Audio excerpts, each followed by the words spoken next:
Hello बच्चों, I hope all of you are practising very well. Last day जो video मैंने upload किया था उसमें मैंने treatment of goodwill on the occasion of dissolution बताया था। आई होप कि आप सब ने उसको ना कि सिर्फ नोट किया है बट उसको अच्छी तरह से प्रैक्टिस भी किया है। आज का टॉपिक रहेगा बच्चों treatment of goodwill on the occasion of retirement and death. Okay बच्चों, क्वेश्चन में दो गुडविल आपको मिल सकता है। एक गुडविल जो बैलेंस शीट में दिया रहता है, एक गुडविल जो बैलेंस शीट में दिया रहता है वो, और दूसरा जो एडजस्टमेंट में दिया रहता है। ओके अगर सेंटेंस के फॉर्म में हो, बैलेंस शीट नहीं दिया है और सेंटेंस के फॉर्म में है तो कुछ ऐसे लाइन्स होंगी आपके सामने, goodwill appearing in the books, goodwill appearing in the books. ठीक है, goodwill appearing in the books means the goodwill which is given in the balance sheet. ठीक है, दूसरा गुडविल जो आपको एडजस्टमेंट में मिलेगा। सबसे पहले मैं इसका ट्रीटमेंट आपको दिखाती हूँ। बच्चों दोनों का ट्रीटमेंट बिल्कुल अलग अलग है, दोनों का ट्रीटमेंट बिल्कुल अलग अलग है। एक गुडविल जो बैलेंस शीट में दिया है उसका ट्रीटमेंट और जो एडजस्टमेंट में दिया है दोनों बिल्कुल अलग अलग है। तो मैं एक एक करके आपको दिखाती हूँ। सबसे पहले ये इसके बारे में बात करते हैं। बच्चों goodwill appearing in the books यानी कि जो गुडविल बैलेंस शीट में दिया है उसका ट्रीटमेंट क्या होगा बच्चों, इसको हम लोग क्या करते हैं, इसको हम राइट ऑफ करते हैं, राइट ऑफ। ठीक है, it will be written off, और रिटेन ऑफ करने के लिए हमें क्या करना पड़ेगा बच्चों, हमें बस एक जर्नल एंट्री पास करना पड़ेगा। और क्या जर्नल एंट्री होगा, इसके लिए होगा बच्चों partners capital. Partners capital means existing goodwill appearing in the books जो दिया है बैलेंस शीट में, उसके लिए बच्चों all the partners, all in case of death हो चाहे वो रिटायरमेंट हो, सारे के सारे पार्टनर्स के कैपिटल अकाउंट आपके डेबिट होंगे। ठीक है, all partners capital account should be debited to goodwill। तो हमने क्या किया बच्चों, जो गुडविल बैलेंस शीट में दिया रहता है सबसे पहले हमें क्या करना है, उसको राइट ऑफ करना है। और उसको राइट ऑफ करने के लिए हमें क्या करना पड़ेगा, एक छोटी सी जर्नल एंट्री पास करना पड़ेगा। और वो जर्नल एंट्री क्या है, all partners capital account debited to goodwill. Okay, here old ratio will be used, old ratio should be used। okay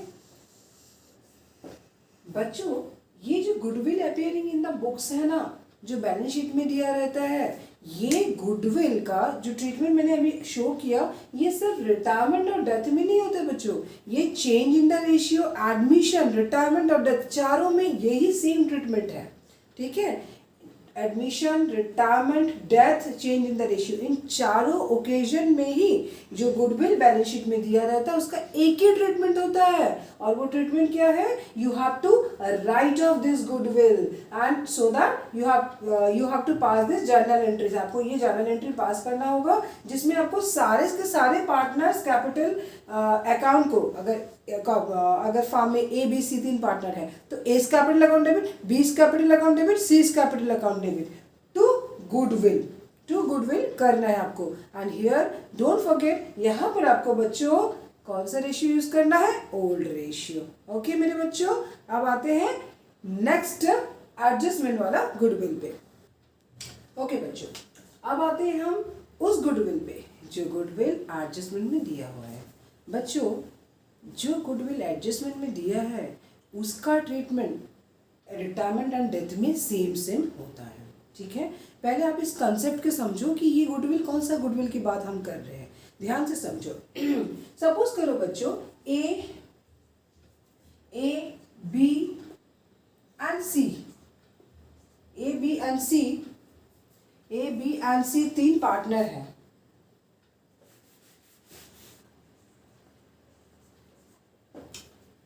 सो बच्चों सपोज करो कि फॉर्म में 3 पार्टनर्स है ए B and C.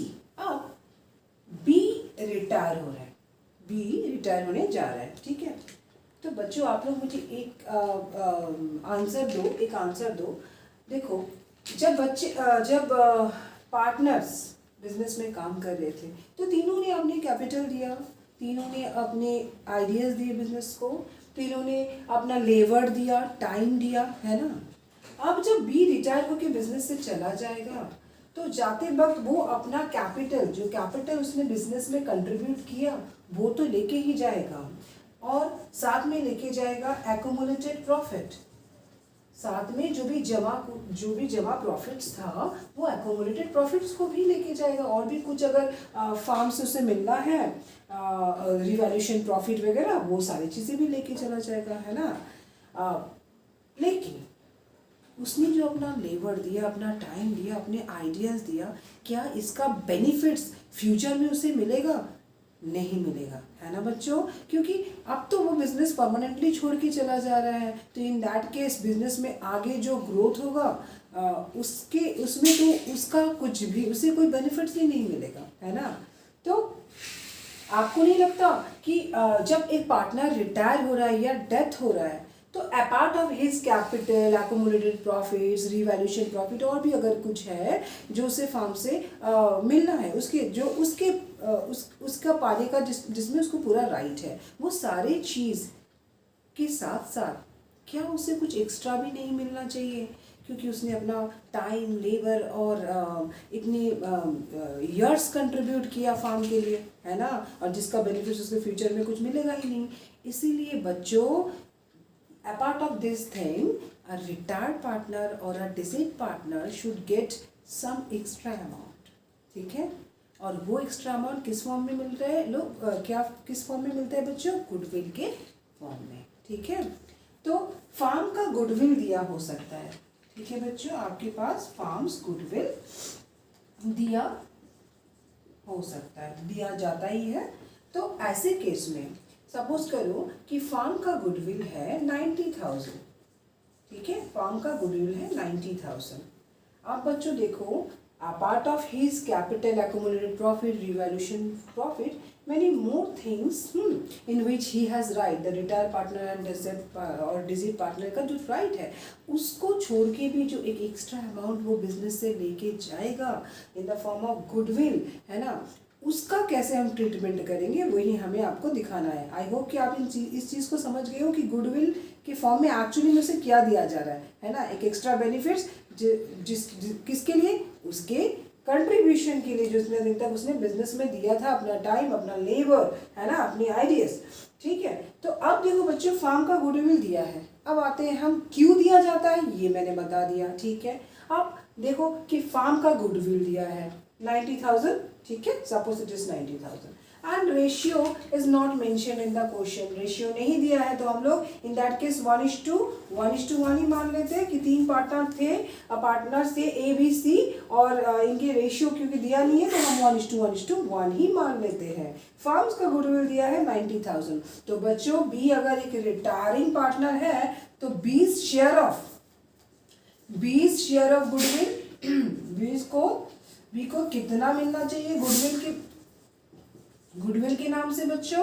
90,000 into 1/3, it means 30,000 B को मिलना चाहिए, है ना, 30,000 बी को मिलना चाहिए। अब बच्चों 30,000 तो बी को मिलेगा, देगा कौन? देगा बच्चों ये एग्जिस्टिंग पार्टनर्स, ये कंटिन्यूइंग पार्टनर जो रह गए बिजनेस में, ये देंगे। और ये भी जरूरी नहीं है कि ये जो कंटिन्यूइंग पार्टनर रहेंगे ए एंड सी, दोनों के दोनों देंगे, ठीक है बच्चों, जरूरी नहीं कि दोनों के दोनों देंगे। हो सकता है कि ये 30,000 ओनली ए दे, या तो ओनली सी दे, या तो दोनों मिलके दे। आप समझ रहे हो बात को? बी रिटायर हो रहा है, जा रहा है बिजनेस छोड़ के, या रिटायर हो रहा है या डेथ हो, जो भी है, ठीक है, दोनों केस में सेम ही है ट्रीटमेंट। तो बी को एक एक्स्ट्रा अमाउंट मिलना चाहिए गुडविल के नाम से, और ये हमने कैलकुलेट कर लिया है। फार्म का गुडविल अगर दिया है तो हमें उसका शेयर निकालना है। उसको पूरे के पूरा गुडविल के पैसे नहीं मिलेंगे, सिर्फ उसका शेयर मिलेगा। और अगर डायरेक्टली उसका शेयर दिया है तब तो कोई प्रॉब्लम ही नहीं है, ठीक है। तो आपको क्या करना है, ये उसके बी के कैपिटल अकाउंट को इस अमाउंट से क्रेडिट करना है। डेबिट कौन होगा? डेबिट के लिए ही मैं बता रही हूँ बच्चों, जो कंटिन्यूइंग पार्टनर रह गए, ठीक है, उनको ये पैसे देने हैं, ये गुडविल के पैसे देने हैं, उनकी कैपिटल अकाउंट से हम ये पैसे निकालेंगे। इसीलिए जो कंटिन्यूइंग पार्टनर और एग्जिस्टिंग पार्टनर्स रह गए उनकी कैपिटल अकाउंट को हम डेबिट करेंगे। अल्टीमेटली जर्नल क्या हुआ बच्चों? अल्टीमेटली जर्नल ये हुआ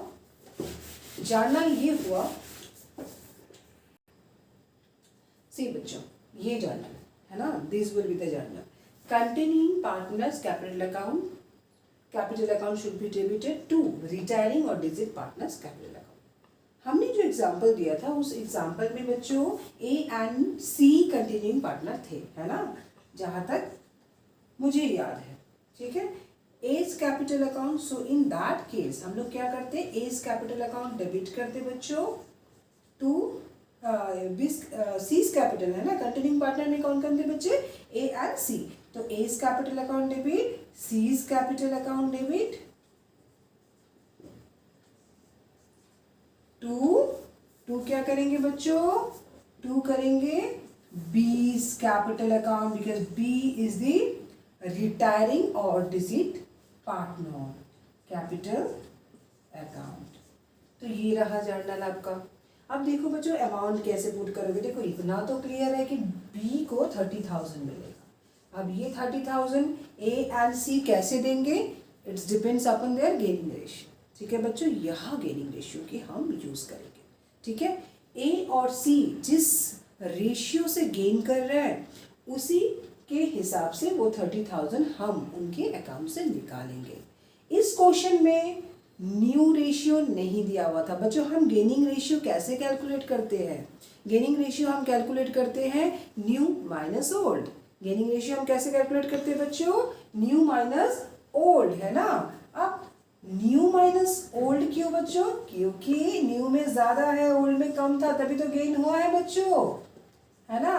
तो ये न्यू माइनस ओल्ड क्या हो जाएगा हमारा, गेनिंग रेशियो हो जाएगा। अब उसी गेनिंग रेशियो के हिसाब से ये ए और सी अपना 30,000 बी को कंट्रीब्यूट करेंगे, ठीक है। इस क्वेश्चन में जो एग्जांपल मैंने दिया था वहां पर न्यू रेशियो नहीं दिया हुआ था, बस ओल्ड रेशियो दिया हुआ था। जहाँ आप लोग अगर थोड़ा सा याद करोगे तो ओल्ड रेशियो भी नहीं दिया हुआ था, हमने in the absence of old ratio हमने उसको 1:1 एज्यूम किया था, है ना बच्चों।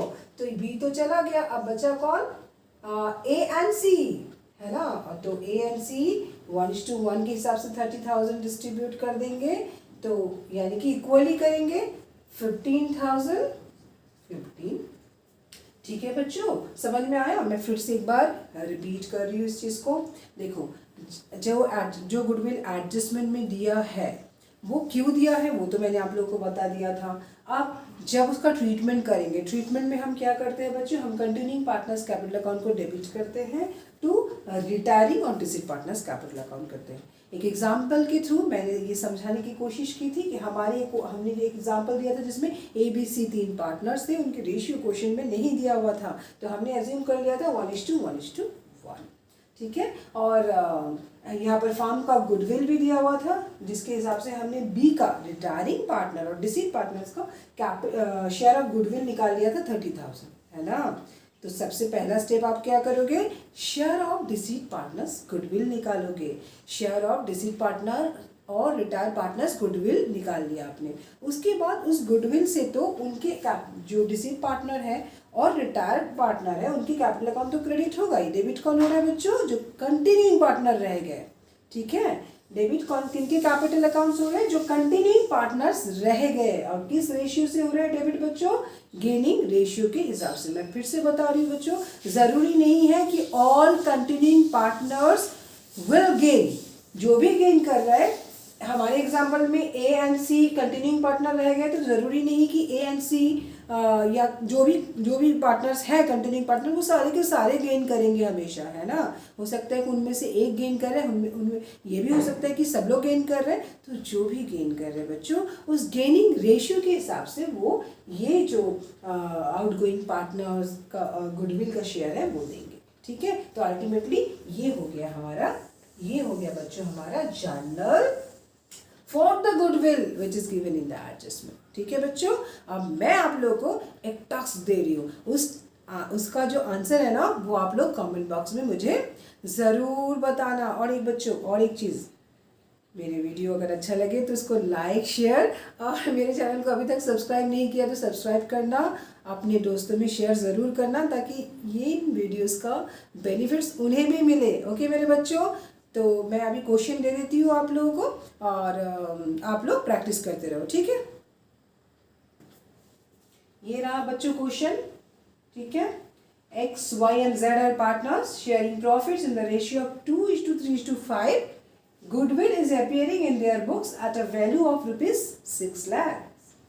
X retires, and on the day of X retirement, goodwill is valued at rupees 4,50,000. Y and Z decided to share future profits equally. Pass the necessary general entries. बस ये आपका है, कमेंट बॉक्स में जल्दी से जल्दी बताने की कोशिश करो।